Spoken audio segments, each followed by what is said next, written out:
नमो बुद्धाय। जय भीम, जय सम्राट अशोक महान। साथियों स्वागत करता हूं आपके अपने यूट्यूब चैनल शाक्य रवि बौद्ध में। और मैं सौरभ शाक्य और धन्यवाद देना चाहता हूं अपने बड़े भाई शाक्य रवि बौद्ध जी का, जिन्होंने अपने यूट्यूब चैनल पर मुझे आने का मौका दिया। साथियों, एक भाई ने मुझसे पूछा कि पेरियार रामास्वामी नायकर को पेरियार क्यों कहते हैं, तो आज चर्चा इसी बात पर करते हैं।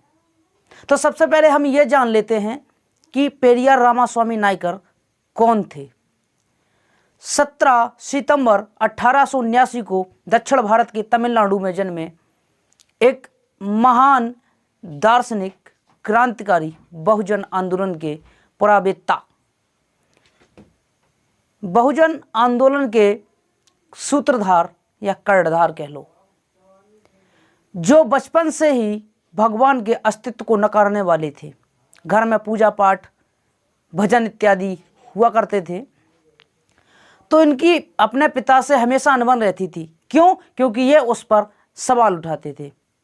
15 साल की उम्र में वो घर से, पिता से कुछ अनबन हो जाने की वजह से घर से चले जाते हैं। वो सीधे वाराणसी पहुंचते हैं। वाराणसी में वहाँ इन्हें जातिवाद का दंश झेलना पड़ता है। वो क्या घटना थी वाराणसी में जिसकी वजह से इनका एकदम से हृदय परिवर्तित हुआ, ये एकदम से नास्तिक बन गए। वहाँ इनको भूख प्यास लगी, तो एक गली में भंडारा चल रहा था। ये बहुत भूखे थे, तो वहाँ जब ये पहुँचे तो जब इनसे इनकी जाति पूछी गई तो उन्होंने बताया कि मैं नायकर हूँ, मैं एक गड़रिया समाज से आता हूँ। तो बोले ये भंडारा आपके लिए नहीं है, ये सवर्णों के लिए है। ये वहीं से इस धर्म व्यवस्था के, जाति व्यवस्था के विरोध में खड़े हो गए। ब्राह्मणवादी व्यवस्था की जड़ों को हिलाने में लग गए।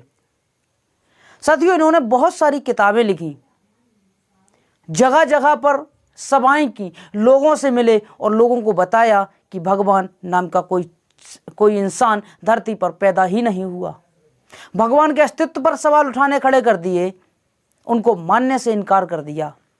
उन्होंने ये तक कह दिया कि ईश्वर को जिसने भी रचा है वो बर्बर है, ईश्वर नहीं है और ईश्वर बिल्कुल नहीं है। साथियों, इन्होंने बहुत सारी किताबें लिखी अध्ययन करने के बाद, और इनकी सबसे ज़्यादा प्रचलित एक किताब है जिसका नाम है सच्ची रामायण। सच्ची रामायण एक ऐसी पुस्तक है जो सवालों का एक पिटारा कह लो। जब आप इसको पढ़ोगे तो आपको समझ में आएगा कि वाल्मीकि रामायण और रामचरितमानस में जो कुछ भी लिखा गया है वो निरर्थक है।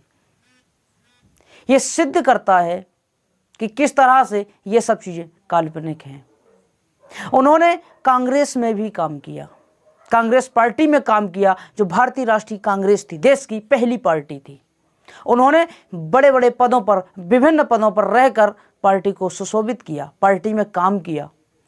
और जब उनको लगा कि ये पार्टी में भी कुछ गलत हो रहा है, जातिवादी व्यवस्थाएं हैं, तो उन्होंने उस पार्टी को छोड़ के एक अपनी नई पार्टी बनाई जिसका नाम था जस्टिस पार्टी, और जो बाद में द्रविड़ कड़गम में परिवर्तित हो गई।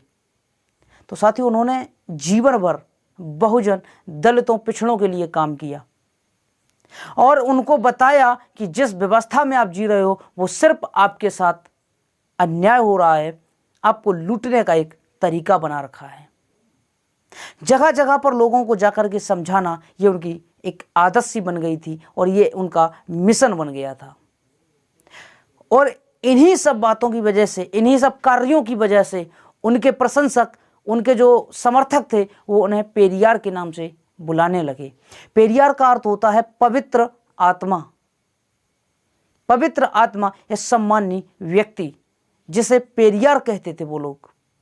तो बस वो व्यक्ति दक्षिण भारत में ही नहीं, पूरे भारत में एक सम्मानी व्यक्ति बन चुके थे। दलितों, पिछड़ों, आदिवासियों के लिए सम्मानित व्यक्ति थे, पवित्र आत्मा बन चुके थे, इसलिए उन्हें पेरियार कहते हैं। साथियों, मेरे द्वारा दी हुई जानकारी आपको कैसी लगी, कमेंट बॉक्स में कमेंट करके जरूर बताएं।